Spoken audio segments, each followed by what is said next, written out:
basement, level vibes with another one, straight up, blackness aye. Who tell the truth? Mark Benskop, defend the ghetto youth. Mark Benskop, radio station is the fruit. Mark Benskop, straight up from the root.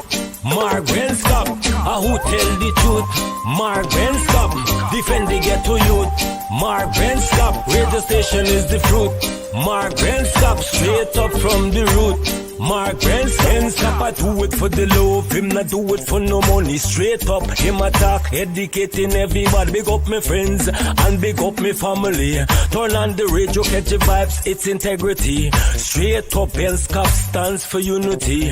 One people, one nation, one destiny. Free up the truth in the air, even the blind can see. The deaf can hear, the dumb can talk, the cripple can walk. Boom. Who tell the truth? Mark Benskop, defend the ghetto youth. Mark Benskop, radio station is the fruit.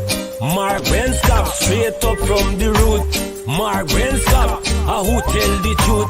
Mark Benskop, defend the ghetto youth. Mark Benskop, radio station is the fruit. Mark Benskop, straight up from the root. Mark Benskop, we have to gather wrong, grab a seat and sit down, pay attention. Education, liberation, we have to stand strong. Benskop upon the radio, lively up the program. Everybody call somebody and let them turn and tune and on the radio and catch the boom song. We boom it up already, we have to boom it up again. Expose and reveal him. Who tell the truth? Mark Benskop, defend the ghetto youth. Mark Benskop, radio station is the fruit. Mark Benskop, straight up from the root. Mark Benskop, who tell the truth? Mark Benskop, defend the ghetto youth. Mark Benskop, radio station is the fruit. Mark Benskop, straight up from the root. Mark Benskop, I do it for the love, him not do it for no money. Straight up, him attack, educating everybody. Big up my friends and big up my family. Turn on the radio, catch the vibes, it's integrity. Straight up, Benskop stands for unity. One people, one nation, one destiny. Free up the truth in the air, even the blind can see. The devil.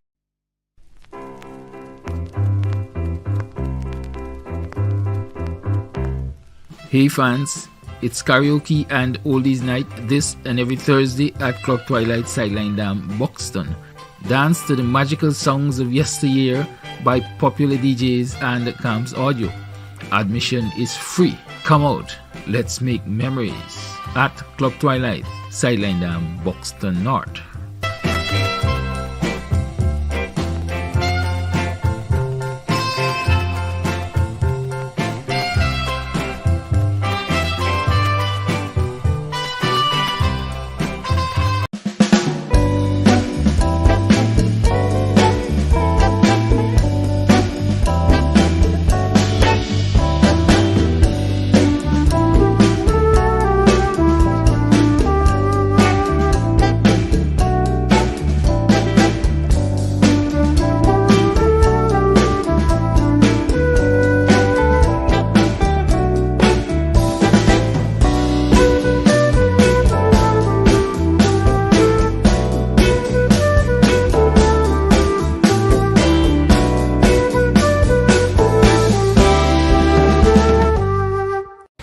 My name is Jacinty Caldata Francis Vietnam, and since 1965 I become a voter, and I always place my ex next to the cup, and what they are doing today I can't take it, so I have no more vote to give to PPP anymore. I'm not going to vote anymore no more. If they have to lose by one vote, they're losing it by data.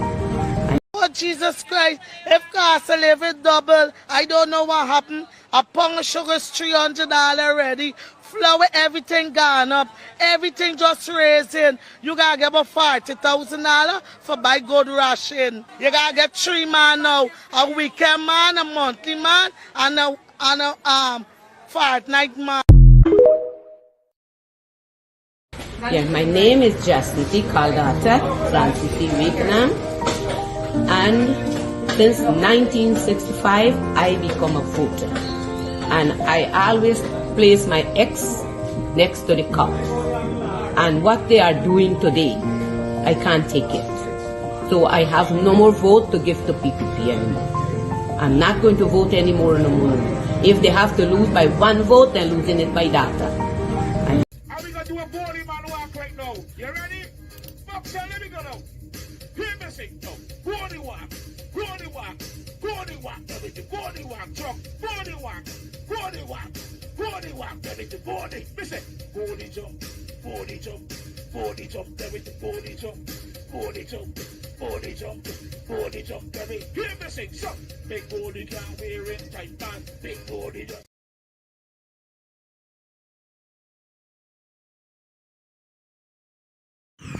Yeah, this is the elite team. The root team. Strong team. Number one. PPP team. Yeah. You understand? PPP all the way. Yeah, one Guyana. Yes. Holding the fort for Monday Yeah. morning. In any weather, rain, sun, We are in the here. night. We there right here. We ain't going nowhere. We holding it.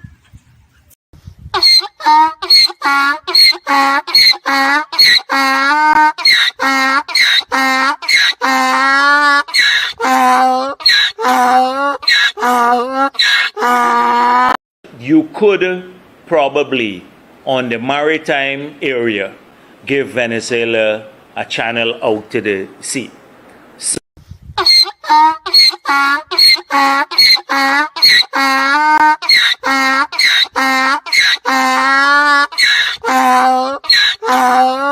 Right across Ghana, when the ministers of Granger or Nagamutu come here after the 21st of March, you say to them, walk behind them, chase them out, they're going to be illegal. Say to them, you're illegal. Free up the country, you're undemocratic. They're going to face a different situation right across the country. When they come to the community,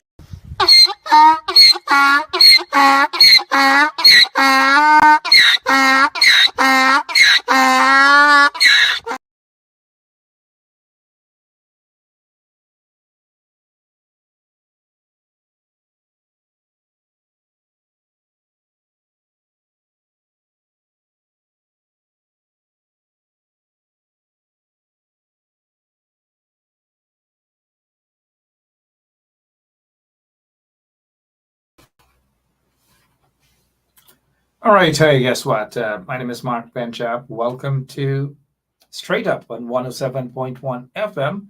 Our operator just showed this here. This are regular listeners, a couple of those folks, Denise Booker and others, the Booker's family.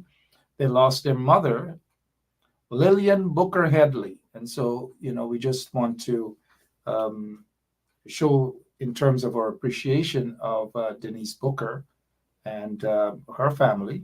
They lost their mother, Lillian Booker Headley, and she was born in 1922. She passed away on the 25th of March.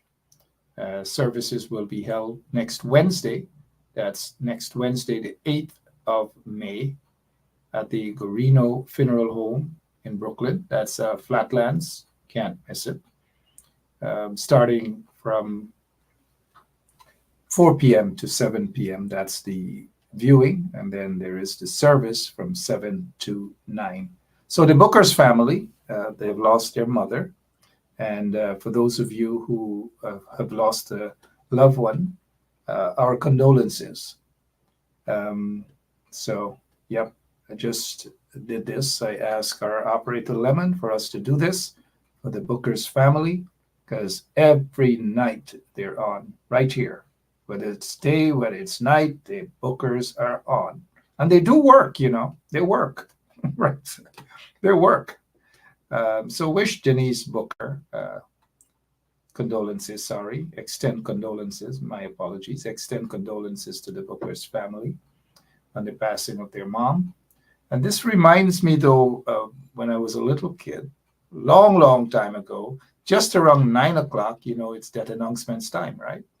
And then the song comes on, the death is is announced as Lillian Booker Headley, born August 18, 1922, and died Wednesday last. Funeral service will be held on Wednesday, May 8, 2024, at Garino Funeral Home. That's 9222 Flatlands Avenue. Viewing starts from 4 p.m. to 7 p.m. and service from 7 p.m. to 9 p.m. So Denise Booker and her family, again, condolences. So if you do have a request and you want us to play it, and you are a regular listener, we won't mind doing it for you, free of charge. Things that we do here, we are a family, a straight up family, and we have to keep the family together on 107.1 FM. All right, not sure what's going on with my camera, but I guess that's it. When we have Lemon, who complains that his salary is cut short by a couple dollars this week. So that's it for him, right? All right, what's happening with you guys? Jamal Aziz, how are you doing? Who else? Lachman Aziz, Raquel, everybody, Abina, Monroe, all, and John, yes, and John is always here. Lots of you guys. Do you guys work? No, I'm just kidding. I'm just kidding. The only person that works is Barra Jack Deere. The only person that makes a living, honest dollar, quote unquote, honest dollar, is Barra Jack Deere. Nobody else works. And if you're a black person, if you're a person of African descent, you're a criminal, as he likes to refer to Burke, as a criminal. Everybody just sponge off of people. Not me. I don't sponge off too many. But that guy is a Looney Tune. We're not going to waste much time on him. He is the biggest sponger they have in Guyana. He sponges off the taxpayers. He according to Sue, that is, he shakes people down for money and bribery. That's according to Sue, not me. I'm not saying that. I've never said that. That's according to Sue. And so Sue has been sued. Then a person who is said to have been sued is not Sue. And so the person who is not Sue is planning to sue. Y'all make sense out of that, right? So what I'm trying to say is that Jagdeo Sue can't find Sue, but Sue is in Guyana. Allegedly, Sue has been running around with the Mohammeds and them, allegedly. And so he can't find Sue because he sues Sue. Now, Kaicher News said that they saw Sue at a fundraiser. And so the person that they saw was Sue is not Sue. That is according to the man who is not Sue. He came forward to say, me no Sue. And then Sue is still not to be found. But the man who Kaicher News identified as Sue said he's not Sue. Then less than 2 hours after, he said he gonna sue. And so Kaicher News, they are planning. The man who Kaicher News said was Sue is no Sue. And so he say he gonna sue. And so, isn't it funny though? So Kaicher News said that this was Sue. They saw Sue at a fundraiser for the PPP. And so it turned out that the man who they thought was Sue said, no, me no Sue. And they're asking Kaicher News for an apology. So hopefully Kaicher News will have that apology tomorrow. So look out for that apology. No Sue, but Sue is right there in Guyana. All right, hey, what else is happening? Let's. One of the things that I want to say, this guy, Chamar Davis, alleged to have killed somebody in prison. But that's not what I'm pointing out here. I don't know what's the circumstances, but I saw this here and I thought that I bring it to your attention. Chamar Davis, called Stama. male of African descent, age 23. So you guys remember not so long ago, there was an issue, and I'm not sure how many people brought that up, but we brought it up right here on 107.1 FM. We said that it was wrong for the Guyana police force to be addressing people as Negro. And every time you see somebody that is either charged or is wanted and they're of African descent, guess what you see? You see Negro. In this case here, let us say if we had not been fighting for that to be removed, then it would have been here, Chamar Davis called Stama. Male, it would have been Negro, or male Negro, sorry, MN, male Negro. So it is good to see the Guyana police force is finally being politically correct. Male Negro. Why would they want to address male Negro or male female? Now that has since changed. Let us hope that it is no longer the case. I repeat, I hope that the Guyana police force, since good sense has prevailed, they are no longer using male Negro or male or Negro female. Male of African descent or female of African descent. Story done. So I want to say kudos to the Guyana police force. They have finally gotten it. Now, in the past, I saw them, they did just that. They stopped using male Negro and they started using male of African descent. And then they stopped. And then they started using male Negro again. And now we see that they're using male of African descent. Again, thank you to the Guyana police force for this. Let us hope that they do not change it. Male of African descent or female of African descent. So kudos to the Guyana police force for finally getting it right. Here, Chris Cross. Is it Chris? Chris something. Is it? Let me see if you guys know in the audience. Chris Cross, is it? I know it's something to do with some cross. Come on, guys in the audience. I'm looking at your comment. Help me out. You guys know how old I am. Come on now. Y'all don't expect me to know Rick Ross. Oh, come on. I do know Rick Ross. Yeah, the man, Rick Ross. But Rick Ross is going to be in Guyana. They have a big show in Linden. And they're getting some free ads here. Free ads. Rick Ross. Chris Rock. Somebody's saying it's Chris. No, this can't be Chris Rock. It's got to be. Right? Good night again to all of you. It's Friday night. It's Friday night, guys. I want to head out somewhere maybe along Flatbush Avenue, look for something. And when I say look for something, you guys know what I mean, right? Maybe a nice Guinness or a nice cold Macassin. I'm going to stop somewhere on Flatbush Avenue. I'm going to stop somewhere. I know where I'm going to stop. And I know where I'm not going to stop. And then when I go on Church Avenue, I know where to stop and where not to stop. All right. So let me stop it. But I'm serious. I know where to stop and where not to stop, and where to drive past. Fast. You do that too over the weekend.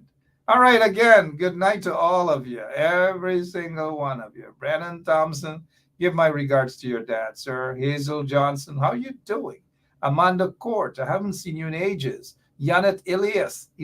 Oh, why do I always pronounce it as though I am related to Irfan Ali? Well, Brenda Casey, how are you doing, my friend? It's been a long time since I have heard from you. I said like we followed, like you vex. All right.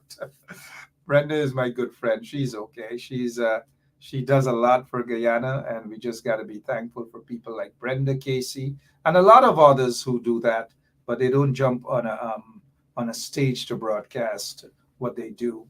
And thank you, Brenda. Thank you also to Garfield Collins, who finally got his phone back, probably paid his internet. So he's watching us tonight. Good night to you, Mr. Collins.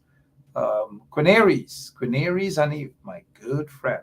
man. When you talk about a good friend, she is a good friend.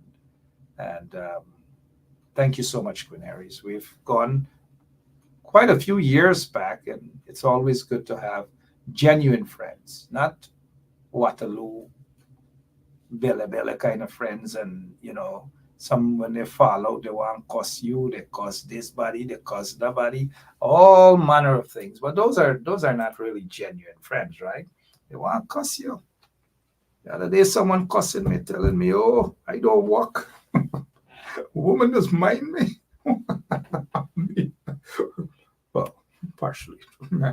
Good night, everybody. Hope you guys are okay. What else we can talk about, guys? What else can we talk about? Elizabeth Gaskin, how are you doing? Let's head over to how many of you guys remember this guy here? I'd like to see in the audience how many of you guys remember this guy here. If any of you, let me see. First of all, Brenda Casey, do you know who this guy is? Tony Hack. Don't. Francine Cruz is coming. Oh my gosh! Every night you could. Francine Cruz, what's going on? Can we have a nice, peaceful night tonight, Francine? Can we have a peaceful night, please? Gosh, holy smoke! Oh gosh, Francine. What is Francine saying here now? Kick Ross food on Flash Bush Avenue is garbage. The chicken tastes like wood. where does folks come with these kind of? Who's talking about food on Flatbush and who food tastes good and who chicken tastes like garbage? Can somebody respond to Francine Cruz, man? Because this is getting way too ridiculous now, Francine. Come on now. Come on. Behave yourself. Gosh. Yes, it's Leslie Ramsamy. What do you guys remember about Leslie Ramsamy? What do you guys remember about Leslie Ramsamy? Audrey Brung is on to something. Let's, Lemon, if we can put what Audrey Brung is saying. Audrey Brung says, spy equipment man, Leslie Ramsamy. He is going to be the new U.S. ambassador. And this is a guy, allegations leveled against him, serious allegations that he was connected to the death squad, that's the Phantom Squad. It is said that, according to reports, that he assisted Roger Khan, who was convicted in a U.S. court for drugs. And so Roger Khan spent a few years in the U.S. and he was deported. Roger Khan is back in Guyana now, enjoying life in every way, shape, or form. But this guy, Leslie Ramsamy, was accused of being the person who facilitated, that's accused, mind you, facilitated the laptop. And then there were lots of questionable killings at the Georgetown Public Hospital when he was Minister of Health. You had Mark Kazurki, that was the guy from Aubrey Wine Bar on was it Durban Street there? And he was charged together with Sean Hines and Ashton King. Ashton King is the man that owned A&D, or part owner of A&D Funeral Parlor. And every time, bang, bang, bang, body drop, all them running down, all the bodies headed down over to A&D. And people started to be suspicious. They became suspicious. Why is it brap, brap, brap? And as soon as they drop, brap, all the bodies over at A&D. I went there, the autopsy, they shot up a set of people. I saw lots of dead people, lots of bullet holes.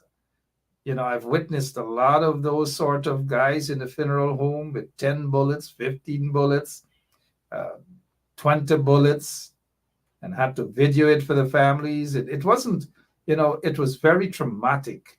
I can just imagine how family members are also feeling. But for me, I've witnessed quite a few autopsy. They had to cut the body, they had to identify the bullet holes and remove the shells, and all these different things. The bullet, one of the most gruesome that I've seen was bass. That is, let me see, you guys know what is bass, right? BASS. And that was out on the quarantine. It was out on the quarantine when the Berbice Anti-Smuggling Squad, it was basically a PPP death squad, so to speak. And there was a guy that was said to have been notorious in high sea piracy, a guy by the name of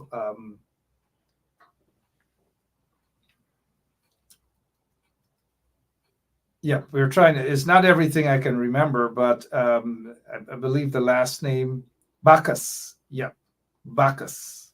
Way up on Springland side, way up on the quarantine. And Bass, that's the death squad for the PPP out on the quarantine at that time. They opened fire on a minibus that this guy, Bacchus, was in. And Bacchus was in there with 2 nephews or 3, and they slaughtered those guys. Not Chowty Christopher Chichester. Chowty was a different situation. Chowty was caught with a wig and mask as they went to rob a house on the East Coast there, the Shabras family, and Chowty was killed. Azad Khan. Thank you so much, Civic, Azad Khan. And so let us get back to Bass, the Berbice Anti-Smuggling Squad. They killed him. They killed him on the quarantine, Corriverton. They slaughtered those young brothers. The 2 little boys were killed.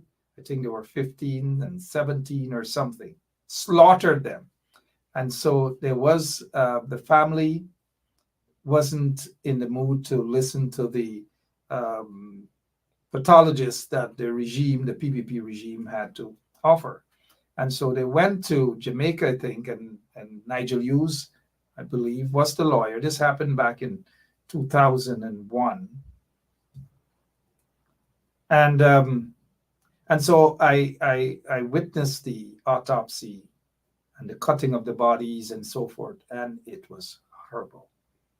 Even those little boys and Indian family, Guyanese of East Indian descent, they slaughtered the PPP death squad boss, Berbice Anti-Smuggling Squad, slaughtered those little boys and that guy Azad Bacchus, slaughtered them. And it was horrible just to stand there and watch the pathologists cut the bodies and rip those bullet holes. And sometimes I wonder, man, maybe tonight, yes, I do need a nice cold beer. Witnessing all those autopsies and bullet-riddled bodies. Guys, those were days in Guyana when blood was running like water. And every single time, every night, there's a death announcement. The #1 song for death announcement. Guess what that #1 song was? All of you remember those dark days in Guyana under Jack Deo's presidency. Those dark days, and yes, Mr. Beresford, every night.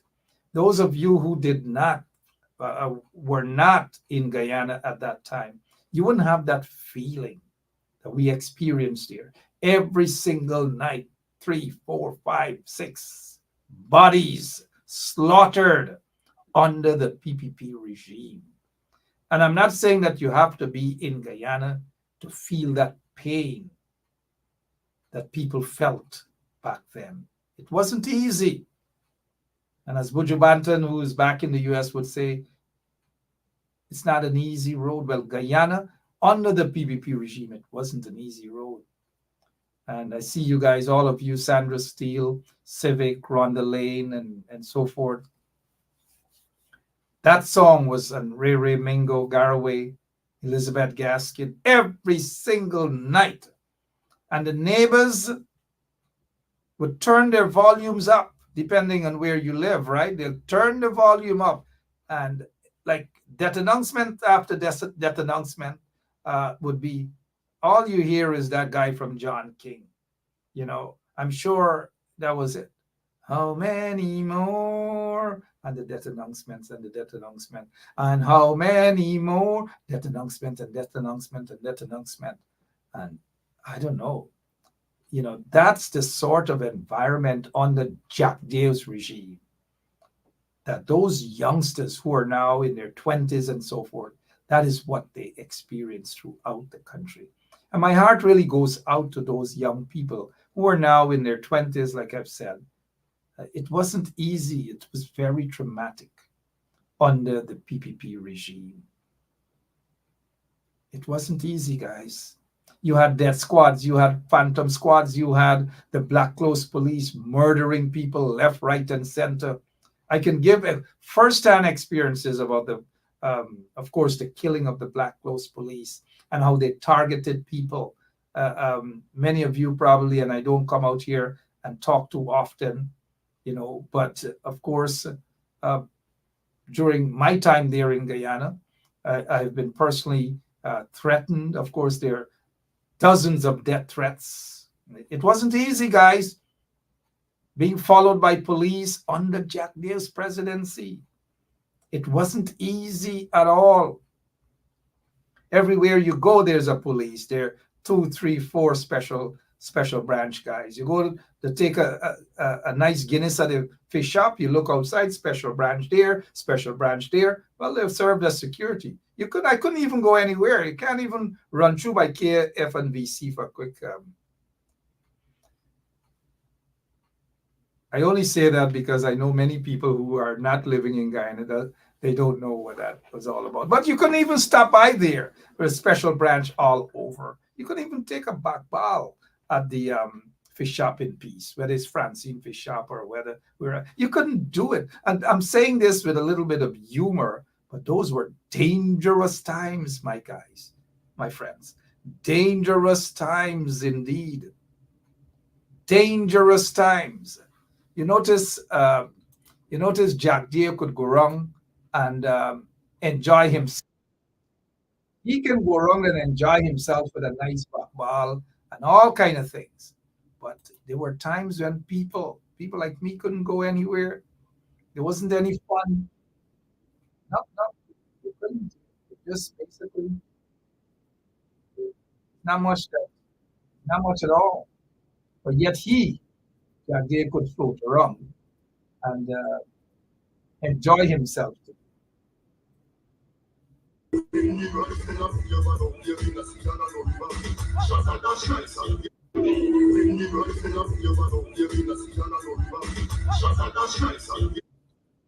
can go around now, as you saw there. That's Jack Dave. That's Jack Dave. Say dancing, taking the back ball, enjoying it. I'm rather surprised that he's the one. Anyway, so you guys get the message, right? And those dark days have returned. Really, really dark days have returned to Guyana. And that is why earlier when the pastor was on, earlier this morning, he had to pray for the nation. And all of you have to continue to pray for Guyana. And not only praying for Guyana, you got to stand up, you got to do what is necessary to take that position. You got to make up your mind. You can't be vexed. You got to be able to find ways to squeeze a dictatorship. And if we are finding ways now to squeeze them where it hurts them, do not get vexed. Stay on the right side of history, guys.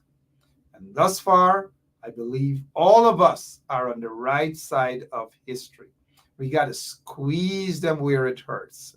Economically, squeeze them. If they squeeze us, they don't want to give us jobs, yet they're claiming Irfan Ali has the nerve to say that since they have been installed, they have created 50,000 jobs. Can somebody say, are you seeing that 50,000 jobs? Where have they created the 50,000 jobs? Where is the evidence? Show us this. Show us the data. We want to see it. Show us the evidence that you have created 50,000 jobs from 2020 to now. They can't show you, but yet they're going to come out and they're going to spread the propaganda that 50,000 jobs, highest unemployment ever in the history of Guyana. So where is the 50,000 jobs? Why is it that we're not seeing that out in Linden? We're not seeing it in Borbees. People are complaining every single day. Don't say because they're private businesses like dog food and cat food and the guys them around the cathedral. Don't count those businesses as you creating jobs. And sorry, I had to mention the guys them at the cathedral, but those are what you call what is it? What do you call them? Business individuals weren't created by the PPP. Dog food vendors weren't created by the PPP. And so they got to stop with the lies. If they created jobs for people, then where are the jobs? Why are these people out after they heard that there was some sort of cash grant giving away at Freedom House? Giving away at Freedom House. And then when these folks turn up, take a good look at them. When they turned up, they vexed. These people were upset because they got nothing. The PPP had nothing to offer them. Rastaman in front, picked his phone up, called his folks and said, the PPP depon, you guys can finish the rest quietly. The PPP depon, look, the lady with a bag, the knock-knee, with half a sack. And she make sure she put on a hat with the gyna colors on it. And she ain't get nothing. Absolutely nothing. Look, this other lady with she long pink sweater, she short pants, and she white yachting boots. Look, the poor elderly lady. Poor elderly lady. Look, they're fooling everybody. Everybody they fooled. And now they're trying to say that they have created 50,000 jobs. Tony Hack, can you say where those jobs are? Can somebody, Rastaman, where are those jobs? Stop saying hi to Vashni, man. Oh, where are those jobs, Rastaman? Where are those jobs? Can somebody say, Nigel McKenzie, good evening to you, sir. Where are those jobs, Vashni? Patricia King, where are those jobs? Of course, Patricia King said that promised 50% of public servants ain't pay out yet. 50,000 jobs, 50% for public servants, all these things they're talking about. And there's nothing to prove. The answer is nothing to prove. Wayne Caesar, yes, there is nothing to prove. Aliyah Waldron has resurrected. Somebody probably paid her internet bill. But good to see you back, Aliyah Waldron. Right? Good to see you back, Seafreeze Pride. 50,000 jobs. Let's see what Seafreeze Pride is. Seafreeze, 50,000 jobs. This 50,000 jobs flow out of his mouth. Are you sure you want to say that it flew out of his mouth? Feel free to say whatever, but quietly. But I'm not sure that the 50,000 jobs flew out of his mouth. He probably dig it out of his ears, right? 50,000 jobs supposed to be in the public servant. That's correct, but there's nothing. They have more foreigners working offshore than Guyanese. They have more Venezuelan working than Guyanese. Can you come on the front of the class, Sifiris? Come on the front, in the front of the class right now. But yet, Irfan Ali feels that he can paku people. And, I really, I despise this when a paku, as Irfan Ali is, a paku, a big paku, wants to paku the nation and to say that his administration has thus far created 50,000 jobs. Again, I ask the question, where are those jobs? Where are those jobs? You could sneeze, there is no jobs. You could cough, there is no jobs. You could, no, I wouldn't say anything else, but there is no jobs. They cannot create jobs. These guys cannot govern. They have no policies. They have nothing. They are a bunch of flat-foot hustlers. That is what they are.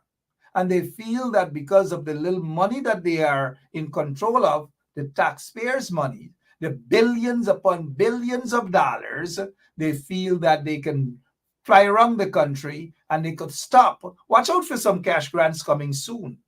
Just watch out for that. Watch out for that. And then they gone all the way in Brooklyn. And do you know they're giving out cash grants to certain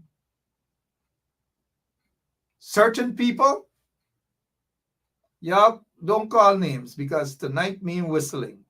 Me never do up me mouth for whistle. Not tonight. But they got some folks out in Brooklyn. They have promised they're going to give them little land. Just a few. Because they want those few people that they plan to give out a little small house lot to.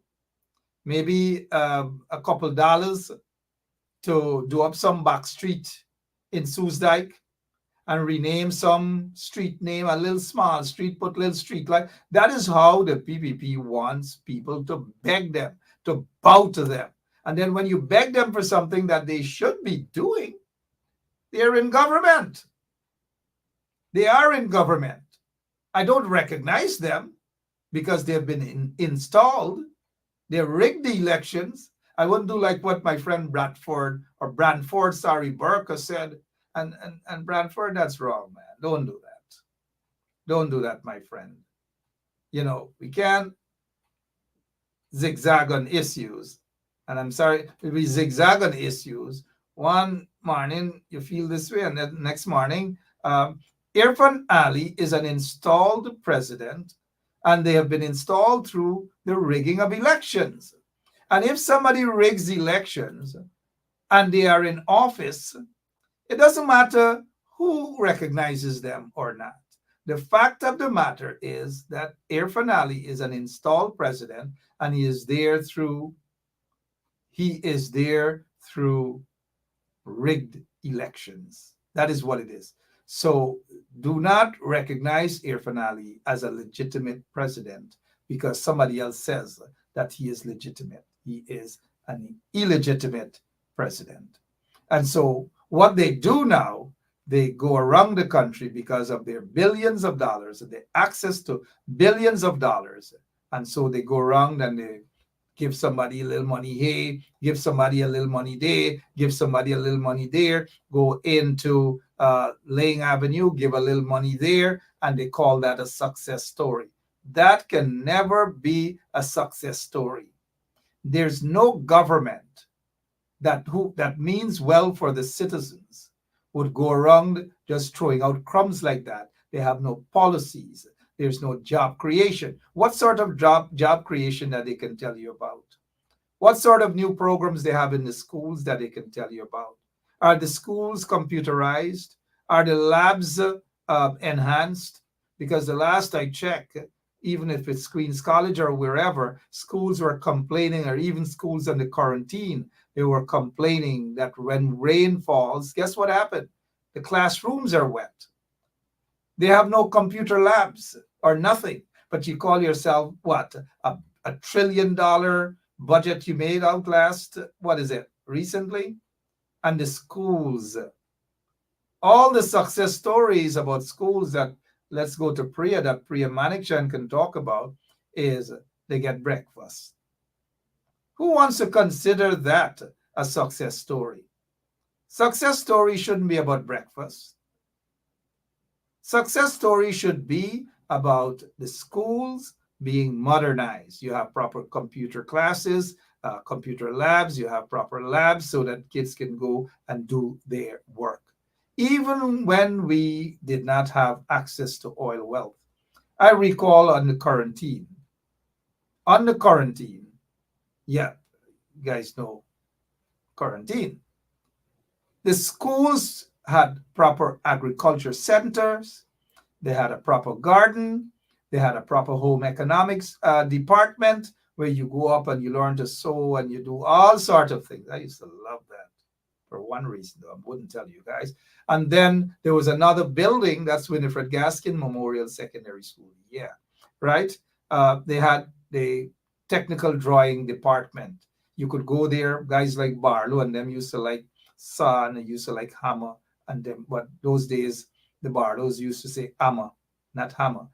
I'm just picking on them. Ecom and those guys were good guys, and so we all enjoyed that. So you had at your schools to do these sort of things, and that was without oil wealth. What happened? What you think? Where you think Guyana would have been if Boredom had access to the billions of dollars of oil wealth, and with the vision that Boredom had for the country? Just take a look around. Oh, oops, Moses Barlow is here. Moses is here. Good night to you, Moses. From Big Alness, Style, the Barlows, good people, good guys. Where do you think Guyana would have been? And look where Guyana is. Well, it has been broken down by the PPP. But look at the Linden-Suzac Highway. Imagine if Jagdeo had built that highway, what would have happened? 1 week, it would have broke up. But the highway is the way it is now, the Linden-Suzac Highway, as a result of Para-Jagdeo, them blocking it up. Look at the Kanji Bridge, Bornum, PNC. Look at the Demerara Harbor Bridge. All these things are there. Look at the Quarantine Highway. All these things, electricity, all these things.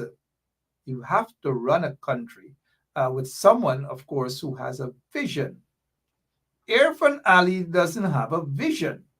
He is running helter-skelter, jumping on a bicycle, riding. I hope they give him a citation for that illegal act he did in Brooklyn. Jump on a bicycle and ride and feel that makes you ordinary. He's an ordinary guy. He's below ordinary.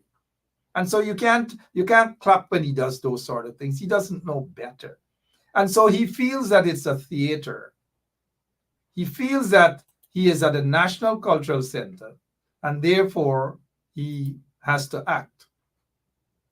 So he doesn't know how to put things across in an eloquent manner. He just cannot do that. So he has to be the clown that he is. He jumps on a bicycle and he rides around in Brooklyn and waves his hand, and a couple of the guys, Doggy and them, well, I mean, hey, Doggy will be Doggy, right? Doggy skinny tea, get the picture, and Doggy all right. Can't blame Doggy, you know. Y'all don't blame Doggy. Doggy doing what Doggy got to do. Take a picture, and he gone away. And next day, Doggy go and do a live, and Doggy said there's only one boss he got, right? So this clown is not impressing anybody. No one. Look at him. He's talking to Kush. He's talking to Kush. God in heaven knows what he's telling Kush. And look, my friend, Pastor James, man. Pastor James, knock out in his suit there. And I bet Irfan Ali isn't talking anything that makes sense to Kush. Maybe he's telling Kush, hey, I like how you catch a roti by, right? Because you know the story with Irfan Ali in the People's Kitchen, clapping the roti, broke a piece and dashed it and said, Kush, take this, right? So some people have been asking who is Kush because they really don't know. They're not in Guyana. They've been out for a while.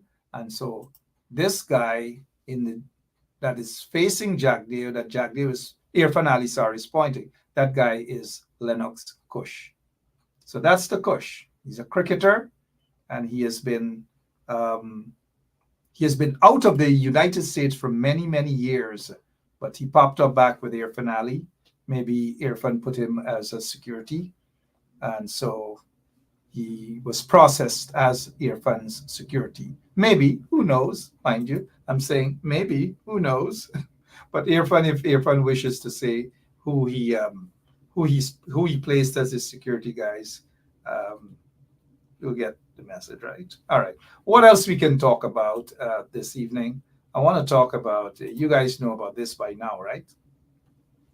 No, it's not Belgium. No, it's not Germany. It's the East Coast. It's Liliendaal. And this is, let me see if you guys are familiar with this building here. Are you guys familiar with this building here? Okay, so Nigel Duke, you are correct. The roads are still there with little maintenance, but they broke up. That entire stretch of the Linden Soosdijk Highway, the parapet on the western side was actually damaged by Jack Dale because he ran a cable. All through Linden, all through that area, all through the Linden Soosdijk Highway. That was his cable. He had a cable there, fiber optic cable that cost taxpayers hundreds of millions of dollars. Hundreds of millions of dollars. A long cable to plug up somewhere in Georgetown there for Jack Dale. Waste of taxpayers' monies because he had no vision. The Amila Falls project, waste of taxpayers' money because he had no vision. The only vision he has is to waste taxpayers' monies. Billions of dollars wasted. I don't know if it went into Jack Dale's pocket. I don't know if it's in a bank account in India that Jack Dale controls. I don't know. But Jack Dale has to be careful when he addressed Burke as criminal. Instead of addressing Rickford Burke as a criminal, Jack Dale needs to stand in front of the mirror and stand in front of the mirror for 365 days a year. And then he would get that response. He would get the answer. But then again, he probably doesn't have to stay that long to get the answer. So let us get back to this here. This is not Freedom House, but the way that they have decorated it, you would think that it is Freedom House. Look at the flags. I think I'm seeing that all the flags are equal.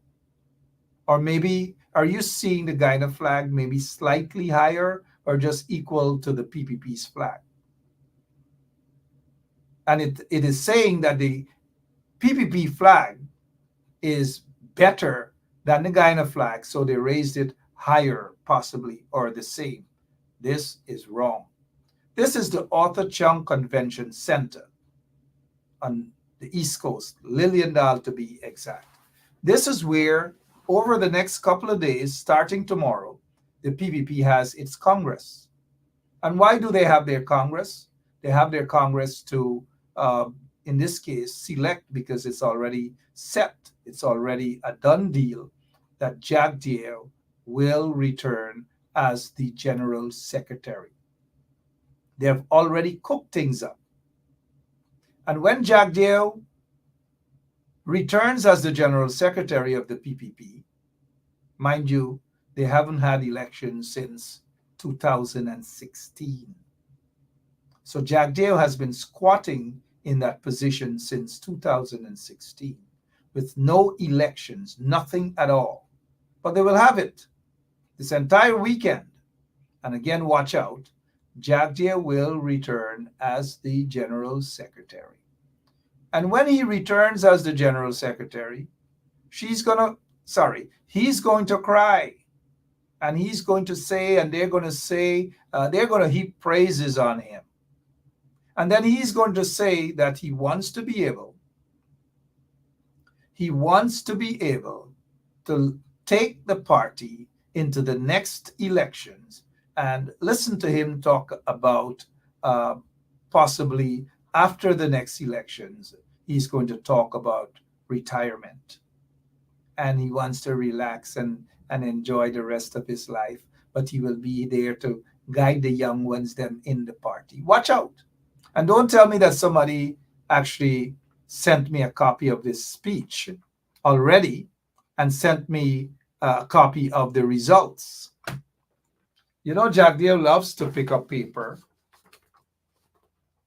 You guys know that. And don't tell me that somebody already sent the information. I'm not saying that, but I'm just saying, read between the lines, guys, that Jack Dale will return unanimously as the General Secretary of the PPPC. And then they will have names like Anil floating around and Vindi Prasad. She is the Minister of Labor, Social Services. She is. And then you will see names like Kwame McCoy being featured as well. And the reason for that featuring of Kwame's name is that they want to find ways to attract persons of African descent.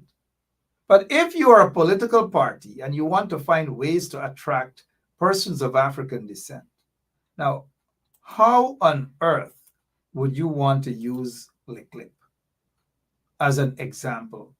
How on earth would you want to use Lick Lip? Now, speaking of Lick Lip, it makes me just want to take a quick break and be right back. And you guys will understand why we need to take a quick break, because it's not adding up.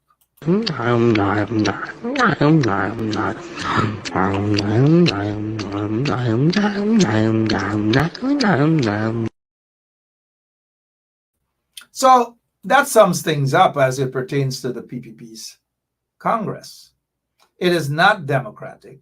Obviously, it will not be democratic. It's already fixed.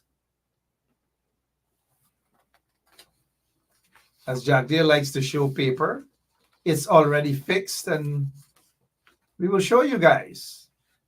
So the evidence is that it's already fixed. I repeat, it's not going to be democratic. It's already fixed.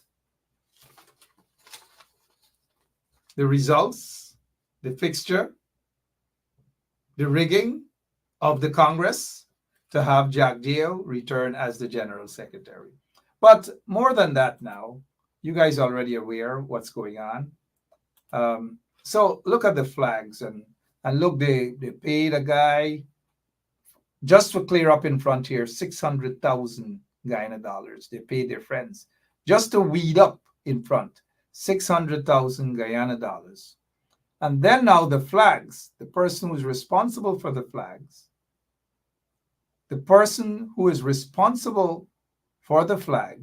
got paid $3.5 million. And so you see the flags there, you see the flags all across the East Coast, Demerara, and so forth. That person got paid close to $4 million just for the flags. The pole is a different thing. You'll have to ask Jack Dale who gave him the poles. I repeat, you have to ask Jack Dale who gave him the poles. But the poles cost a lot of money as well. And so Jack Dale may want to answer that question about poles. And so the other thing now is the cost of this entire Congress for the PPP is over 500 million Guyana dollars, over $500 million. And it's not the PPP's money, it is taxpayers' money. And I agree with Shondell. Shondell Girio is saying, and they can't pay the teachers. That is true. They have no money. They complain they have no money. They have nothing, but they're paying $500 million for this Congress. They are paying private security firms millions of dollars just for the couple of days. And then they will have some guys from private security agencies with a Shorjack and guns in cars and all over. They're going to be all over the East Coast, all around the Otachung Convention Center with cars and truckloads. They, in terms of transportation, in terms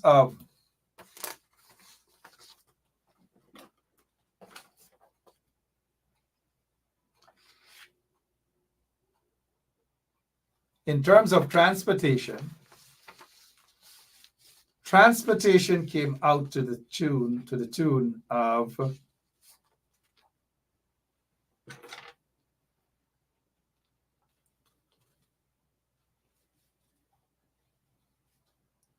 $36 million Guyana dollars.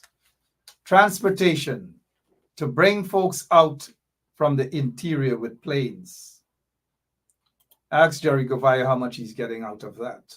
I'm just saying, just ask. And he may say whether he has gotten anything or what? And then buses and trucks from the quarantine, trucks upon trucks and buses upon buses, $36 or $37 million, guys. And then there are boatloads of people coming in. And then they're also hiring, private taxis and all sorts of things. That is what's going on in the country. And so they have spent your tax dollars to the tune of 500 million or over five, I repeat, over 500 million Guyana dollars. But them ain't get money to pay the nurses, them ain't get money to pay the teachers, them ain't get money to pay the ordinary public servants, but they get $500 million to spend on their Congress, which is already rigged, which is already set to have Jack Deere return as the General Secretary unanimously. Keep an eye on that, Rastaman. $500 million indeed. $500 million. And then some of you ask, well, why should we confront Irfan Ali and these hooligans in office? They don't care about us. They don't care about you who are there. They just don't care. What do they care about? That's the million-dollar question. They care about just themselves, friends, and family members. That's all. Nigel McKenzie is asking, hey, Mark, I'm still looking for the jobs. You're correct, Nigel. 50,000 jobs, Irfan Ali said they have already created. Who is Irfan Ali talking to? 50,000 jobs where? And so let us get to the police force. As a result of this, majority of the members of the Guyana police force, especially those in Georgetown, will be around the Arthur Young Convention Center. I heard they were seen. We have seen that food, boxes of food, business people are just passing and throwing a roti at those policemen and women, busting the roti in half and say, take that. Is that how they're treating our policemen and women? Locking them down in hotels and houses, and some of them have to sleep in their cars and minibuses to guard these hooligans from Freedom House who will be at this event tomorrow? Is that what our country turned to? On the back of visionless hooligans? And then when they go into places like Brooklyn, some people expect us to put mala around them neck, hug them and kiss them and sit down next to them and put we hand on their lap, rub up their legs. That's what they want, right? Nope. Take responsibility. Yep. We want you to look out for us. We do not want no segregation. No. We are one people. And if we're going to do it, let's do it together. Because we have respect for you. Thank you. All right, President. All right, I agree with you, and I would have it no other way. No other way. There is only one way forward, and that is united. That is for us to band together, for us to understand the challenges together, and for us to overcome those challenges. Don't ask what the country can do for you. Ask what you can do for the country. So we're here to work together as one. Thank you.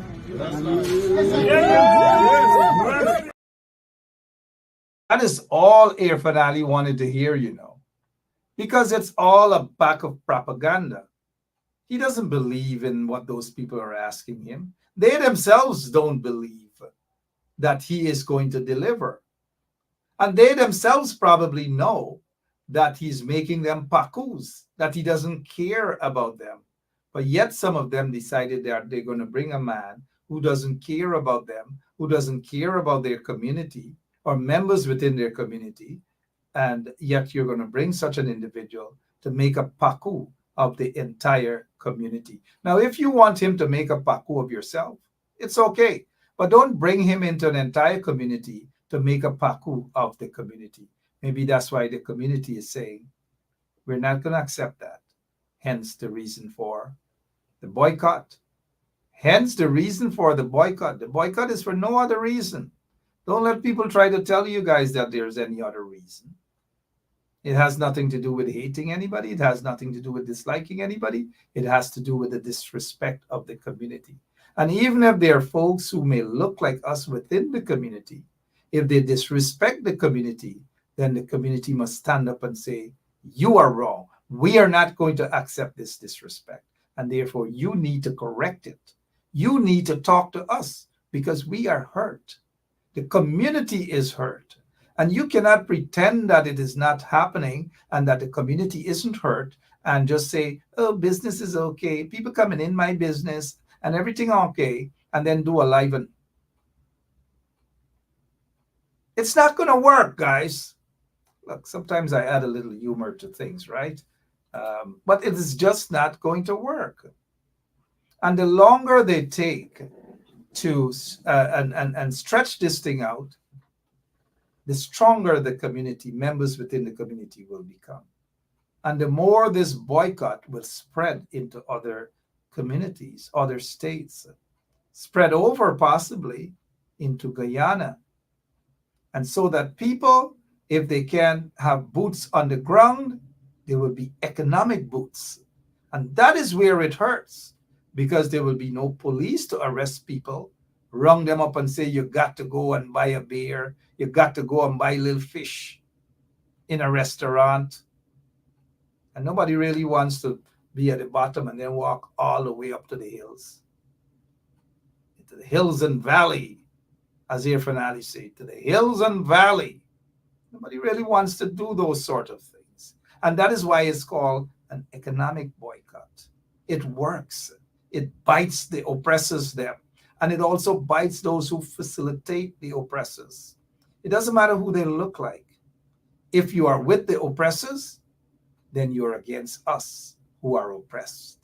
You cannot be with the oppressors and then expect us to give you a pass because you may be a friend, because you may be a relative. No, you have to come to your senses. And that is what it is. I don't want people who are with the oppressors and they're part of my family and to feel that things could be hunky-dory. It simply means I don't trust you 100%. You are with the oppressors. If that is your choice, fair enough. You have made that decision. And I have made my decision that I don't want much to do with you. I got to be cautious. And if you have a business, you're going to find me going to the other side. I'd rather go to Valdeline Kendall and support her Puri business, or Audrey Brown and support her Mitai business, or Carl Miller and promote and support his dog food business. I'd rather do that. Connie Alstrom is asking, what do you mean? Is that a question for me, Miss Alstrom, or is it a question that you're asking someone else? Please let me know so I can respond, and if possible, I can break it down. Now, Rhonda Lane, good night. How are you doing, Rhonda? Rhonda Lane is saying, I would like to say thanks to all of you who have presented me with my Mother's Day brunch and Mother's Day brunch and lunch and thing. Gosh, Rhonda, you're doing yourself. Rhonda, doing yourself. Thank you, Connie Alstrom. That wasn't for me, I thought, because right away my bombs raised, ready for war. Good night to all of you, Janet and crew. And Mother's Day is, let me see if you guys know when is Mother's Day, especially the men. Let me see if you guys have been paying attention and you know about Mother's Day and so forth. Well, look, let's get back to where we started. I believe Ms. Booker is talking about the Mother's Day brunch. Kadaki, is that where Kadaki has it? Well, if Kadaki is having something over at his place, all you go and support it.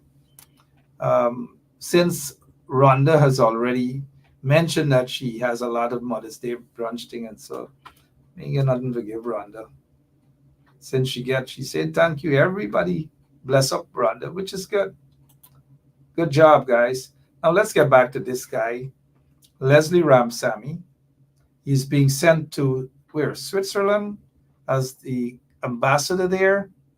Are we going to sit lightly and allow him to go and settle in comfortably, driving around in a diplomatic car and knowing that he has a dreadful history there in Guyana with a whole host of allegations, mind you, leveled against him in terms of being connected to killing squads and so forth?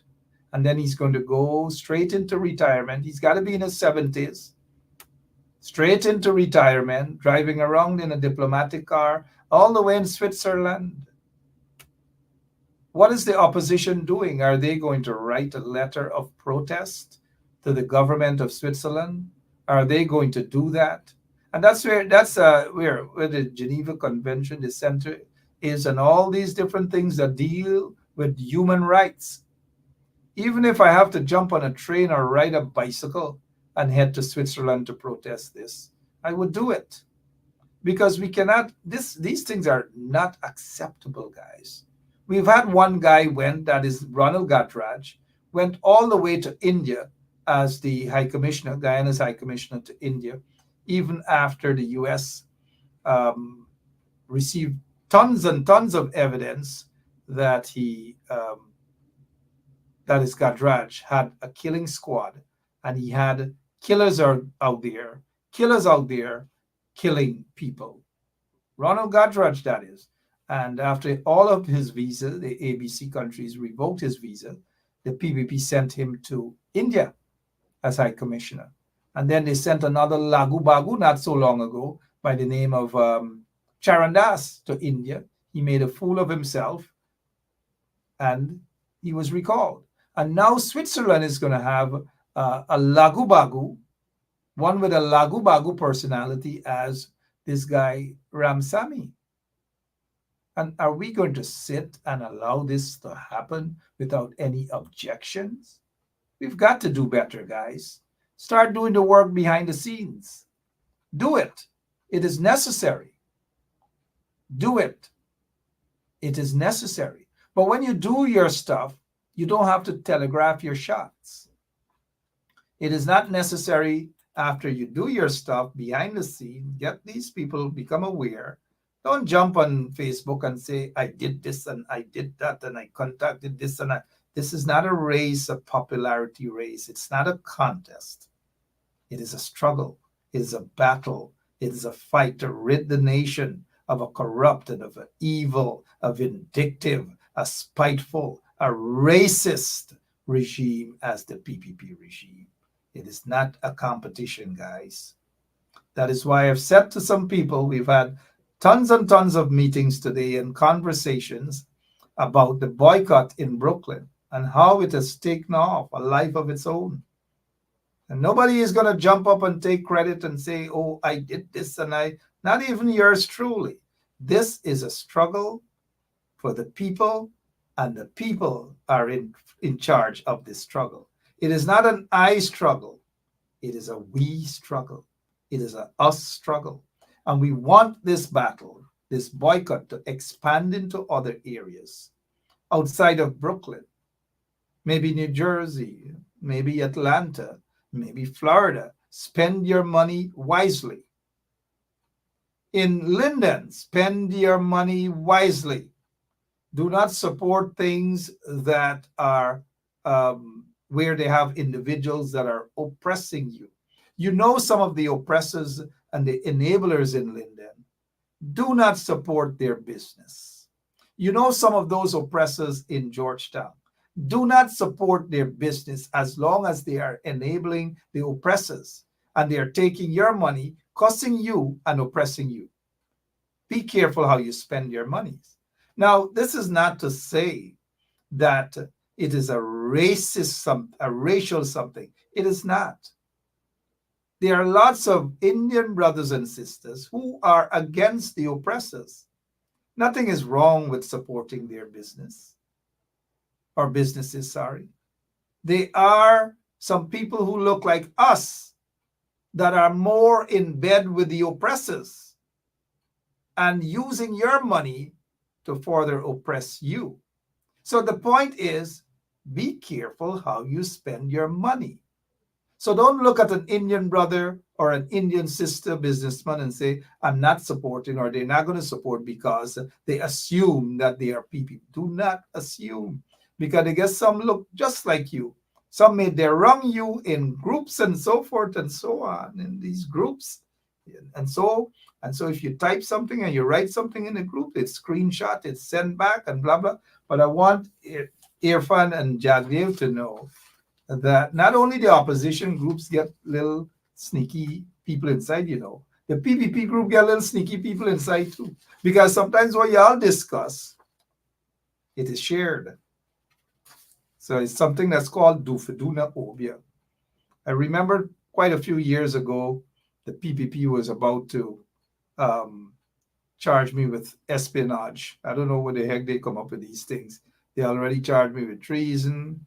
They already charged me with all manner of all the charges, man. Treason. What's the other high charge? A bunch of big charges they dig in me by. Little small me, they put all sorts of charges. All sorts of charges. Let me see if some of you remember the charges. But so you've got to be extra careful how you spend your money. So if you're going to be going out this weekend in Brooklyn,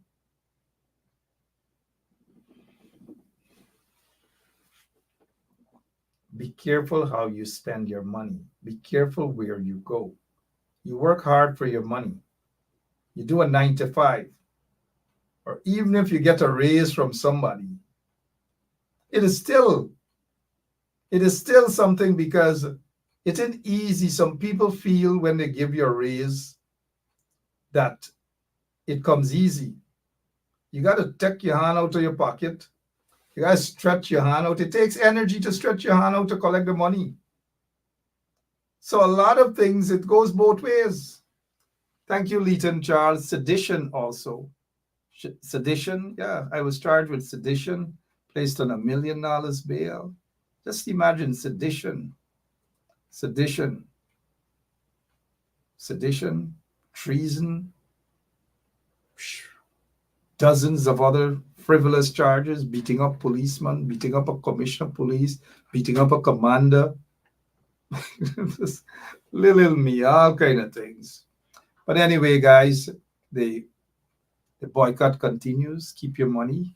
Let me see, just go into your wallet, keep your money, or spend your, oops, you guys seem too much, or spend your money where you are respected. Spend your money where they have value for you as a human being. Don't let people disrespect you. Time to build your community. Find ways and means to do it. You can do it. Don't let anybody make you feel guilty. You can do it, guys. Now is the time. There is no turning back. Those enablers who brought Irfan Ali into Brooklyn, they had sufficient time to come back out and talk to you. They haven't done it. They want to play wrong and strong? Well, show them what wrong and strong is. The boycott continues, and it will spread all the way to Guyana. Very soon. It's getting traction all over. And I noticed that there was the way in which the leader of the opposition pronounced on it was quite eloquent, and a job well done by Aubrey Norton. Well done, the leader of the opposition, in explaining why boycotts are important. And Guyana has a regime, a PPP regime, that has been boycotting people for many, many years. So let them get a dose of their own medicine now. Spread the boycott, guys. Spread it all over. Mary O'Brien is being disrespectful, and very disrespectful too, that I have dollar bills in my wallet. Mary, I got some bail receipts from Guyana in my wallet that the Guyana Police Force still owes me. But it is what it is. It is what it is. I've got to go now. Lots of things happening over the weekend. They get karaoke. They have all sorts of things. Be careful though. Go out, have fun, as I'm about to do. If you're in Flatbush Avenue and you run into me on Flatbush Avenue, and you can buy a beer for me because things are rough, right? I love you guys. I gotta go. Our operator is whispering. Tomorrow night, Wayne Caesar will be interviewing Dr. David Hines on his show Over to You. That's at 7 o'clock, I believe, Wayne. Wayne is watching. Wayne is in the audience with you guys. What time is Over to You again, Wayne? Is it 7 or 8 o'clock? So it will be a very interesting program. Dr. David Hines has a lot to talk. Wayne Caesar has a lot to talk. So Wayne is in the audience. What is it, Wayne? Is it 7 o'clock, 8 o'clock, or what time is it, Wayne Caesar? 7 o'clock. Charlene says 7 o'clock. So it's 7 p.m. sharp. Wayne Caesar has Dr. David Hines tomorrow. All right, I'm out of here. God bless you. God bless our beautiful country. Civic, thank you always for watching too. God bless you and your family, your grandkids, and your son Amit. And Civic, I'm with you, my brother. All right, so we've got to go, but call your friends in Brooklyn and tell them that the boycott is still on. It continues. And there are some businesses in Georgetown. Keep an eye on them and boycott them as well. The word for this weekend is boycott, boycott, boycott, and boycott. And watch out, guys, for that rigging of the PPP's Congress. I'm out of here. See you later. And Wayne is going to be on tomorrow, 7 p.m. with Dr. David Hines. God bless you, and God bless that beautiful country, Guyana, and even our adopted country, America. So long.